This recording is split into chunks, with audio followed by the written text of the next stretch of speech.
Welcome to The Explainer. Today we are diving deep, really deep, into the brain. We're going to unpack how drugs of abuse actually work, from that first feeling of reward all the way to the incredibly complex cycle of addiction. So here's our game plan for today. First up, we gotta get our terms straight. Then we'll take a tour of the brain's natural reward pathway before we see how drugs completely hijack that system. After that, we'll break down the cycle of addiction itself. And finally, we'll get into the nitty-gritty of how a bunch of specific drugs actually work. Okay, first things first. To really get a handle on this, we all need to be speaking the same language. So let's clear up a few of the most important and, honestly, most often confused terms. Okay, this is a really important distinction to make right off the bat. We've got two things here that are not the same.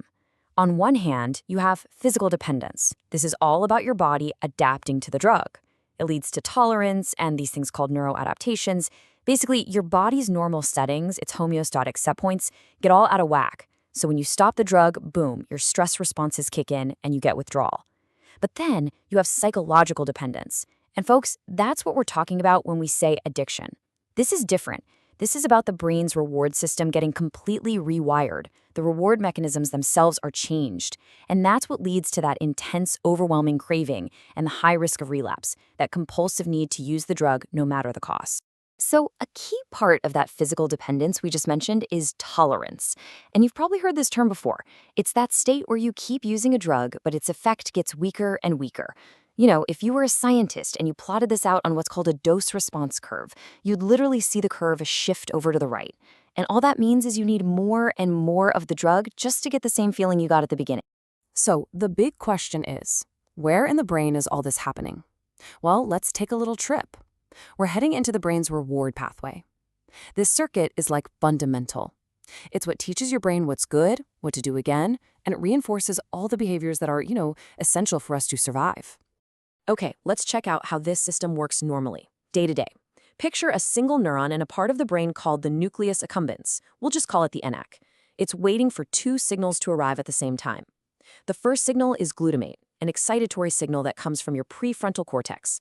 Think of this as the what's happening signal. It's carrying all the info about the sights, sounds, the context. The second signal is dopamine, and it comes from another area called the VTA. Now, when glutamate and dopamine arrive at that neuron together, it's like a high five. They strengthen the connection, the synapse, between those neurons. That's it. That's how your brain learns, hey, that thing we just did, that was good. Let's remember to do it again. So let's do a quick roll call of the key players here. You've got the VTA, which you can think of as the dopamine factory. Then there's the nucleus accumbens, or NAC, which is like Grand Central Station for reward processing. The prefrontal cortex is the context provider. It tells the brain what's going on around you. And the messengers carrying the signals between them, well, that's glutamate, the main go signal, acting on NMDA and non-NMDA receptors. And of course, the star of the show, dopamine, the big reinforcement signal that says, do that again. All right, so we've seen the normal system. Now let's see how it all goes wrong. Addictive drugs, they don't just knock on the door of this system. They kick the door in. They tap into this exact same pathway, but they don't just use it. They hijack it. They literally start rewriting the brain's reward circuits from the inside out. And this is a perfect illustration of that takeover. First, a drug of abuse comes along and causes this absolutely massive, unnatural flood of dopamine into the NAC. We're talking way, way more than you'd ever get from eating a good meal or any natural reward. And this huge surge powerfully triggers those same learning mechanisms. Now, after this happens over and over with chronic drug use, the brain starts to change. It adapts. This is neuroadaptation. That synapse gets potentiated, which is just a fancy way of saying it becomes stronger and hypersensitive. You can literally see physical changes, like more glutamate receptors and more structural proteins. What you're left with is a supercharged, rewired circuit that is the biological basis for compulsive dependence. And that whole process of the brain changing, that's what we call neuroadaptation. It's not something that happens overnight. It depends on how much of the drug you take and for how long. But these changes are fundamental. They alter how easily your neurons fire, and they reset all those internal set points we talked about earlier. This right here, this is the biological root of both tolerance and physical dependence. But these deep brain changes do more than just cause tolerance. They actually trap the user in a really powerful and vicious cycle. A cycle of addiction that's defined by withdrawal, intense craving, and all too often, relapse. And this really maps out the human experience of it all. It starts with taking a drug and, hey, it feels rewarding. You do it again, and frequent use leads to dependence. Then you try to stop, and that's when withdrawal hits. And it's a double whammy. You've got the acute physical misery, but also this long, drawn-out period of just feeling awful, low mood, anxious. And right in the middle of that, this intense craving kicks in. It can be triggered by anything: stress, a place, a person. It makes staying clean incredibly hard, and often it leads right back to relapse, starting the whole miserable cycle all over again. Okay, this is so important to understand. Even after the worst of the physical withdrawal is over, the brain is not back to normal. It's still changed. Those supercharged, potentiated synapses we talked about, they're still there, just waiting, like a booby trap. And it can be set off by one of three main things. First, stress. Second, any sensory cue that's linked to the drug, a sight, a sound, a smell. Or third, even a tiny taste of the drug itself. Any one of those can hit the switch, cause a flood of excitation in the NAC, and just like that, the craving is back in full force, driving a relapse. And you know what? The properties of the drug itself matter a lot, and a huge part of that is how fast it gets to your brain. Take cocaine, for example. When it's taken intravenously or smoked, you get this incredibly fast, incredibly high spike in the blood. And what happens with the feeling of being high? It's an exact mirror. That super fast, super intense rush is way more reinforcing to the brain. Bottom line, the faster the delivery, the higher the addictive potential. Speed matters. Okay, so we've got the general principles down. We understand the reward system, hijacking, and a cycle of addiction. Now, let's get specific. Let's look at a few major classes of drugs and see exactly how each one pulls off its own unique version of this brain heist. Think of this as our cheat sheet. It's a great way to classify these drugs based on what they actually do at the molecular level in the brain, the specific protein they latch onto. We can basically sort them into three big buckets. You've got the ones that activate something called G protein-coupled receptors, like opioids. Then you have ones that mess with ion channels, like alcohol. And finally, the ones that block transporters, like cocaine. And you'll also notice it gives a relative addiction risk. And yeah, you can see right away that opioids and stimulants are right at the top of that list, and for good reason. First up, ethanol, better known as alcohol. When you first have a drink, it's a depressant, and it works in two ways. First, it boosts GABA, which is the brain's main brake pedal. At the same time, it blocks NMDA receptors, which are part of the glutamate system, the brain's main gas pedal. So you're pressing the brakes and taking your foot off the gas at the same time. The result? Everything slows down. But if this happens all the time, the brain fights back. It adapts. So when you suddenly take the alcohol away, you get this massive, dangerous rebound. The system becomes hyper-excitable, and that's what causes the intense anxiety and even the life-threatening seizures you can see in severe alcohol withdrawal. This balance beam analogy is perfect. Normally, your brain has a nice, steady balance between the brake, GABA, and the gas, glutamate. Then you introduce alcohol, and whoosh, the scale tips way over to the inhibitory side. The brain, of course, doesn't like this, so with chronic use, it tries to rebalance things by pushing back. So what happens when you take the alcohol away? The scale doesn't just go back to normal, it violently swings all the way over to the excitatory side. That's the danger zone. And that's why, for treatment, doctors use something like a long-acting benzodiazepine.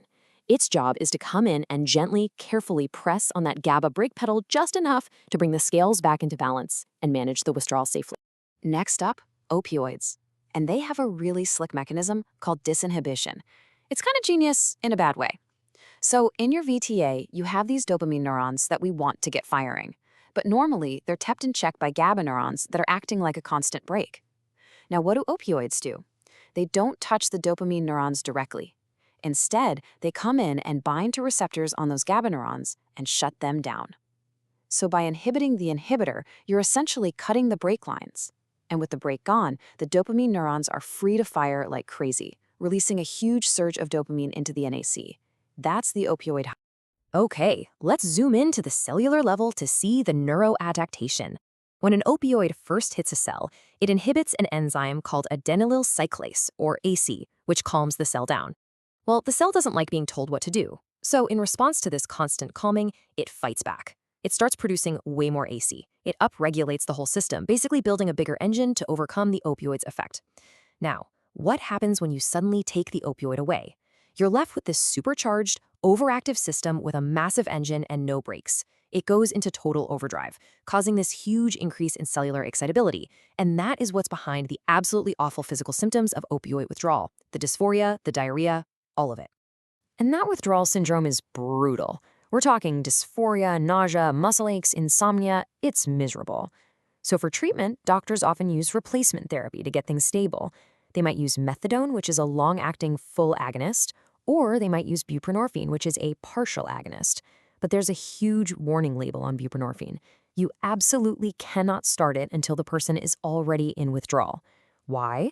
Because as a partial agonist, it has a stronger grip on the receptor than other opioids, but it gives less of a signal.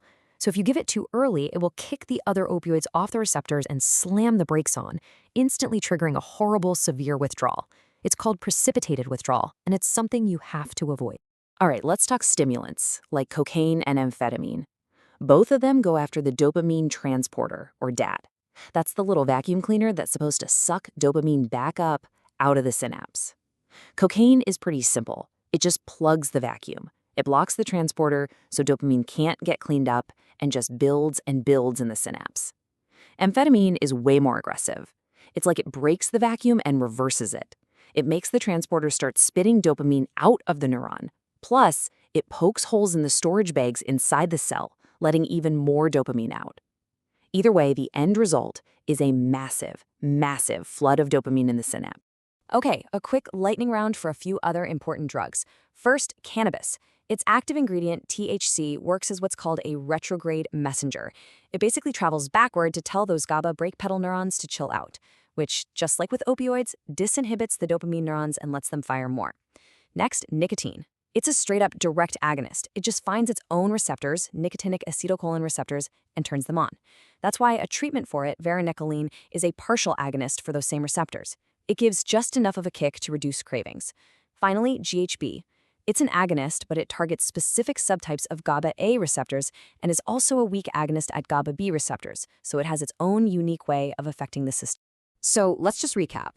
We've seen how drug use isn't just a behavior. It fundamentally rewires the brain. We're talking profound, long-lasting changes to the very structure of your synapses, the number of receptors, the way circuits for motivation and choice actually function. Which leaves us with a really tough question to chew on. When the brain itself has been biologically altered in such a deep way, where does the disease of addiction end? And where does personal choice even begin?